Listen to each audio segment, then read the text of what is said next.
शिवपुर गांव में एक बहुत ही पुराना पेड़ था जिस पर एक कौवा और कोयल दोनों रहते थे। एक बार दूसरे गांव से आए दो युवक उस पेड़ के नीचे आकर बैठ गए। कोयल अपनी मधुर आवाज में गाने लगी। वाह, कितनी मधुर आवाज है इस कोयल की। इसके गाने ने तो मानो हमारी सारी थकान पल भर में ही गायब कर दी। कितना आनंद आ रहा है इसका गीत सुनकर।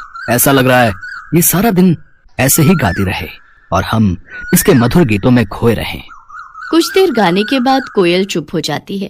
तभी कौवा काएं काएं करना शुरू कर देता है। इस कौवे ने तो सारा मजा ही किरकिरा कर दिया। कौवे की कर्कश आवाज सुनकर उन दोनों राहगीरों ने पेड़ पर पत्थर मारना शुरू कर दिया। कौवा डर कर वहां से भाग गया। कुछ देर बाद जब वो दोनों वहां से चले गए तब कौवा आकर उस पेड़ पर वापस बैठ गया। कौवा रोते हुए कोयल से कहने लगा, भगवान ने मेरे साथ बड़ा ही अन्याय किया है। ऐसा क्यों कहते हो? तुम्हारे साथ कौन सा अन्याय हुआ है? देखो ना बहन, एक तो भगवान ने मुझे इतना काला रंग दे दिया और ऊपर से आवाज भी कर्कश वाली दे दी। जहाँ भी बैठकर कुछ बोलना चाहूँ तो लोग आवाज सुनकर पत्थर मारने लगते हैं। और एक तुम हो, भले ही तुम्हारा रंग काला हो लेकिन बोली इतनी मीठी है कि तुम्हें सभी सुनना चाहते हैं। तुम्हें कोई नहीं भगाता। यही तो विधाता का खेल है मेरे भाई। वो जिसे जैसा बनाता है उसे वैसे ही स्वीकार करना पड़ता है। तुम मुझे कोई ऐसा उपाय बताओ जिससे कि मेरी भी तुम्हारी तरह मधुर आवाज हो जाए। ये तो कोई नहीं कर सकता कि तुम्हें कोयल बना दे, सिवाय उस शिवजी भगवान के। विधि विधान को बदलने की क्षमता तो केवल शिवजी के ही पास है। एक वही है जो ब्रह्मा जी के लेख में परिवर्तन कर सकते हैं। अगर तुम कैलाश जाकर शिवजी से प्रार्थना करो तो वो तुम्हारी सहायता जरूर करेंगे। कौवा वहां से उड़कर 2 दिन का सफर तय करके कैलाश शिवजी के पास पहुंच जाता है। प्रणाम प्रभु। कागराज, आज कैलाश किस कारणवश आना हुआ? इसके बाद कौवे ने अपनी सारी व्यथा शिवजी को सुना दी। उसकी कहानी सुनने के बाद शिवजी बोले, हे कागराज, तुम इतने दुखी ना हो। तुम जैसा चाहते हो मैं तुम्हें वैसा बना दूंगा, किंतु मैं चाहता हूँ कि कोयल बनने से पहले तुम एक बार कोयल से जाकर पूछ लो कि वो कितनी सुखी है। शिवजी की बात सुनकर कौवा कोयल के पास जा पहुंचा और उसको अपनी और शिवजी के बीच हुई सारी बात बता दी। फिर कोयल उससे कहने लगी, भैया, मेरी आवाज भले ही मीठी है पर रंग काला है। अंधेरे में मैं दिखाई नहीं देती। मुझसे अच्छी जिंदगी तो हंस की है जो कितना सफेद है। सभी देखना चाहते हैं उसे। सारा दिन सरोवर में रहता है, कितना सुंदर लगता है। हर कोई उसे देखना चाहता है। कोयल की बातें सुनकर कौवे का मन बदल गया और वो फिर शिवजी के पास पहुंचा। प्रभु, अब मुझे कोयल नहीं बनना। वो तो अपनी जिंदगी से खुश नहीं है, किंतु हंस जरूर अपनी जिंदगी से खुश होगा। ठीक है, मैं तुम्हें जरूर हंस बना दूंगा, पर एक बार जाकर तुम हंस से पूछ कर आओ कि वो कहीं अपनी जिंदगी से दुखी तो नहीं है। कौवा एक बार फिर उड़कर हंस के पास पहुंचा। भाई, मैं तुमसे कुछ पूछना चाहता हूँ। पूछो भाई, क्या पूछना चाहते हो? तुम तो अपनी जिंदगी में बहुत खुश होगे ना? नहीं भाई, मुझे हमेशा डर लगा रहता है कि कहीं कोई मेरा शिकार न कर ले। लेकिन तुम्हारा शिकार कौन करेगा?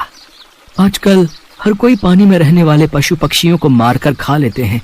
मुझे तो हर समय यही डर लगा रहता है कि कहीं कोई मुझे मार न दे। यही मेरी जिंदगी है। सच कहूँ तो जिंदगी तो तोते की अच्छी होती है, हरा हरा रंग और लाल लाल चोंच। हंस की बात सुनकर कौवा तोता बनने की ख्वाहिश पाल लेता है और वो शिवजी के पास जाकर कहता है, प्रभु, मुझे तोता बना दीजिए। कागराज, तुम एक बार तोते से जाकर पूछो कि कहीं उसको भी अपनी जिंदगी से कोई शिकायत तो नहीं है। उसके बाद कौवा तोते के पास चला जाता है और उससे पूछता है, दोस्त, तुम तो अपनी जिंदगी में बहुत खुश होगे। तुम्हें कोई शिकायत नहीं होगी। तुम अपनी इस चोंच से स्वादिष्ट खाना खाते हो। हरा हरा सा खूबसूरत रंग है तुम्हारा। लाल लाल सुंदर सुंदर चोंच है तुम्हारी। देखने में कितने सुंदर हो। सब लोग तुम्हें मिट्ठू कहकर बुलाते हैं। दोस्त, मेरी सुंदरता ही तो मेरी जान का कारण है। मुझे हमेशा डर सताता रहता है कि कहीं कोई मुझे पकड़कर पिंजरे में ना बंद कर दे, मेरी आजादी ना छीन ले। असली सुंदरता तो मोर के पास है। सुंदर सुंदर पंख, और जब वो नृत्य करता है तो कितना सुंदर लगता है। तोते की बात सुनने के बाद कौवा शिवजी के पास गया और बोला, प्रभु, ना ही मुझे हंस बनना है और ना ही तोता। कृपा करके मुझे मोर बना दीजिए।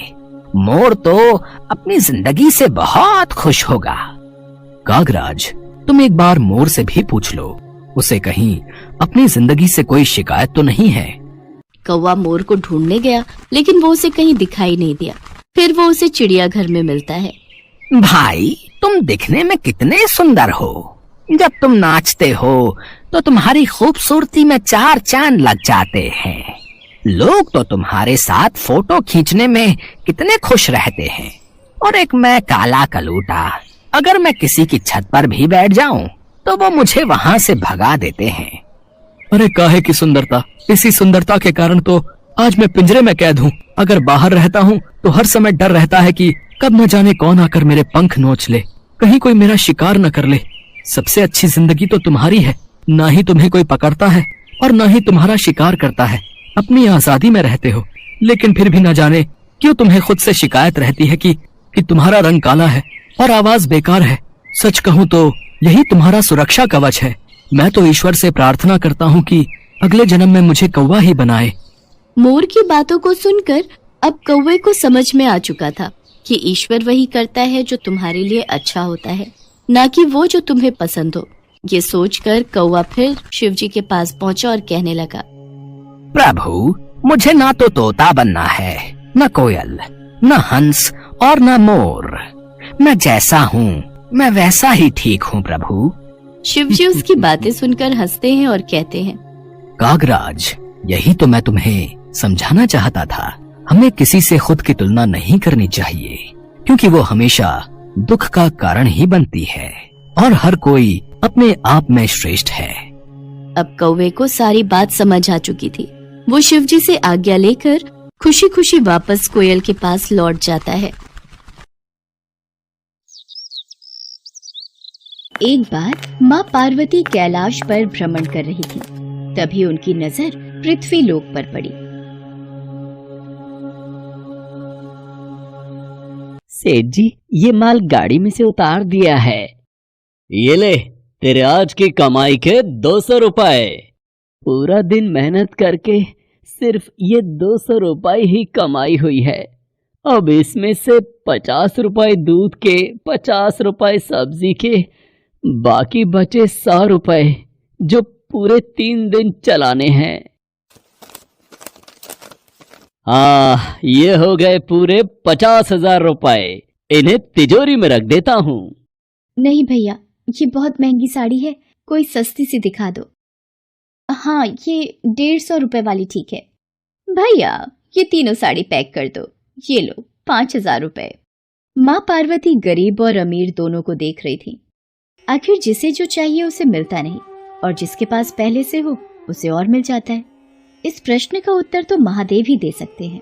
धरती का ये नजारा देखकर माँ पार्वती भगवान शंकर के पास जाती है। महादेव, मैंने देखा है कि धरती पर जो व्यक्ति पहले से ही गरीब और दुखी है उसे और ज्यादा दुख मिलता है, और जो सुख में है आप उसे दुख नहीं देते। ऐसा क्यों? भगवान, ये आपकी कौन सी लीला है? देवी पार्वती, इस बात का उत्तर जानने के लिए आपको हमारे साथ धरती पर चलकर वहां के प्राणियों का हाल चाल जानना होगा। वहीं इस प्रश्न का उत्तर आपको प्राप्त होगा। भगवान शिव के कहे अनुसार कुछ समय बाद माँ पार्वती उनके साथ मृत्युलोक में प्राणियों का हालचाल जानने के लिए चल पड़ी। तभी रास्ते में उन्हें एक गरीब पति पत्नी जाते दिखाई दिए। और मिला, कुछ समझ नहीं आ रहा, हमारी गरीबी के दिन कब दूर होंगे। वो चंदन ने फिर एक नई जमीन खरीद ली। सबका भाग्य एक सा नहीं होता है जी। उसके भाग्य में अमीर बनना लिखा है, हमारे में नहीं। भगवान की इच्छा होगी तो हम भी अमीर बन जाएंगे। पता नहीं कौन से पिछले जन्मों के कर्मों की सजा भुगतनी पड़ रही है। न जाने कौन से बुरे पाप किए थे। हे महादेव, आप इन दोनों पति पत्नी को कुछ ही पलों में अमीर बना सकते हैं। मेरे कहने पर आप इन्हें अमीर बना दीजिए। ये बेचारे कितने दुखी हैं। देवी पार्वती, इन दोनों के भाग्य में अभी अमीर बनना नहीं लिखा है। महादेव, जब हम इन्हें धन दे देंगे तो इनकी गरीबी दूर हो जाएगी, फिर ये भी अमीर और सुखी हो जाएंगे। कृपया करके आप इनकी मदद कीजिए प्रभु। देवी पार्वती, मैं तुम्हारी इच्छा अनुसार इन्हें धन प्रदान कर देता हूँ, पर उसका मिलना या ना मिलना कर्मों पर निर्भर करता है। पार्वती जी के कहने पर भगवान शिव ने सोने की अशर्फियों से भरी एक पोटली उस रास्ते में डाल दी। पोटली से कुछ दूरी पर उर्मिला की नजर गुजरते हुए एक अंधे व्यक्ति पर पड़ी। सुनो जी, हम तो गरीब हैं इसलिए दुखी हैं, पर ये सामने व्यक्ति तो नेत्रहीन है। एक बात समझ नहीं आई, ये नेत्रहीन लोग कैसे जीवन व्यतीत करते होंगे? हाँ, बड़ी मुश्किल होती होगी उर्मिला इन बेचारे नेत्रहीन लोगों को। चलो आज हम भी अंधों की तरह चलकर देखते हैं, देखें ये कैसे जीवन जीते हैं। उर्मिला और सूरज आंखें बंद कर एक दूसरे का हाथ थामे चलने लगे। सोने की अशर्फियों की पोटली रास्ते में ही पड़ी रह गई और वे दोनों करीब से गुजर गए। भगवान शिव बोले, देखा देवी पार्वती, इनके भाग्य में अभी गरीबी ही लिखी है। हम कुछ दिन धरती पर ही रहेंगे। यहाँ मनुष्य रूप में रहकर मैं तुम्हारे मन की सभी शंकाओं को दूर करना चाहता हूँ। भगवान शिव और देवी पार्वती ने मनुष्य का रूप धारण किया और पति पत्नी के रूप में एक गांव के पास डेरा जमाया। शाम के समय देवी पार्वती भगवान शिव से बोली, स्वामी, मैं रसोई की तैयारी शुरू करती हूँ। यहाँ पृथ्वीलोक में यदि हम रहने आ ही चुके हैं तो हमें भोजन की भी व्यवस्था करनी होगी। मैं चूल्हा बनाने की तैयारी करती हूँ, आप तब तक भोजन बनाने की सामग्री ले आइए। माँ पार्वती चूल्हा बनाने के लिए बाहर से ईंटें लेने गई। चूल्हा बनाने के लिए मुझे ईंटों की जरूरत है। ये एक जर्जर और टूटा मकान दिखाई दे रहा है। इसकी ईंटें मेरे काम आ जाएंगी, यही ले लेती हूँ। चूल्हा तो तैयार कर लिया, महादेव आते ही होंगे। अरे आप आ गए, ये देखिए मैंने चूल्हा तैयार कर लिया। पर आप खाली हाथ क्यों लौट आए स्वामी? भोजन कैसे बनेगा? देवी पार्वती, अब सामग्री की कोई आवश्यकता नहीं है, क्योंकि जिस प्रश्न का उत्तर ढूंढने के लिए आप आई थी वो आपको स्वयं मिल गया। मैं कुछ समझी नहीं स्वामी, मेरे प्रश्न का उत्तर मेरे समक्ष ही है। हाँ देवी पार्वती, आप यही जानना चाहती हैं ना कि इस पृथ्वी पर क्यों गरीब लोग ज्यादा परेशान होते रहते हैं। अच्छा ये बताइए, आप इस चूल्हे को बनाने के लिए ईंटें कहाँ से लेकर आई हो?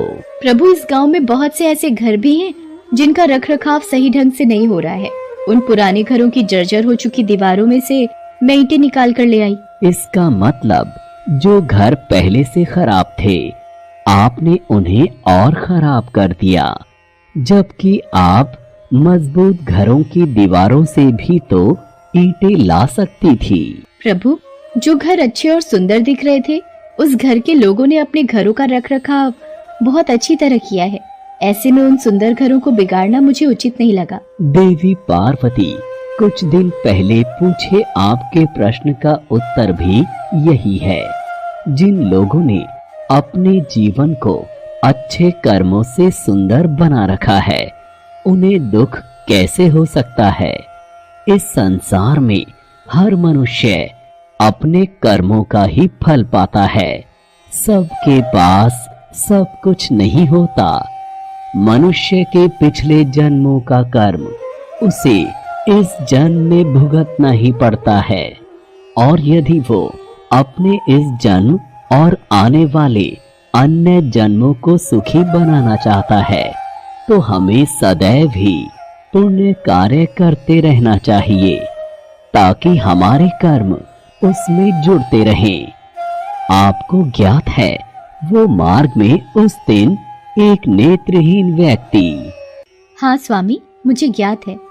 वो देखिए देवी पार्वती, उसके पास धन दौलत ऐशो आराम की कोई कमी नहीं है, परंतु उसकी आंखों का इलाज नामुमकिन है। ये उसके पिछले जन्म के कर्मों से जुड़ा है। उसने पिछले जन्म में जानबूझकर किसी निर्दोष की आंखों की रोशनी छीन ली थी, इसलिए ये इस जन्म में नेत्रहीन हो गया। पर इसके कुछ पुण्य कार्यों की वजह से ये अमीर बना। और वो गरीब पति पत्नी स्वामी? देवी, वो दोनों पिछले जन्म में एक कंजूस अमीर सेठ सेठानी थे, जो कभी भी कोई दान पुण्य नहीं करते थे। इसलिए इस जन्म में उन्हें गरीबी और दुख मिला। पर इन दोनों के अच्छे कर्म इनका आगे का जीवन सुखी बना सकते हैं। इस पृथ्वी पर कोई भी मनुष्य पूरी तरह से सुखी नहीं है देवी। हर मनुष्य के पास कोई न कोई दुख और समस्या है। मुझे उत्तर मिल गया है स्वामी। इस पृथ्वी पर सुखपूर्वक जीवन यापन करने के लिए मनुष्य को अपने द्वारा अच्छे कर्म करने चाहिए, ताकि उसे उसके पिछले बुरे कर्मों का फल न भुगतना पड़े। और फिर अपने प्रश्नों का उत्तर पाकर देवी पार्वती भगवान शंकर के साथ अपने रूप में आकर कैलाश वापस लौट गईं।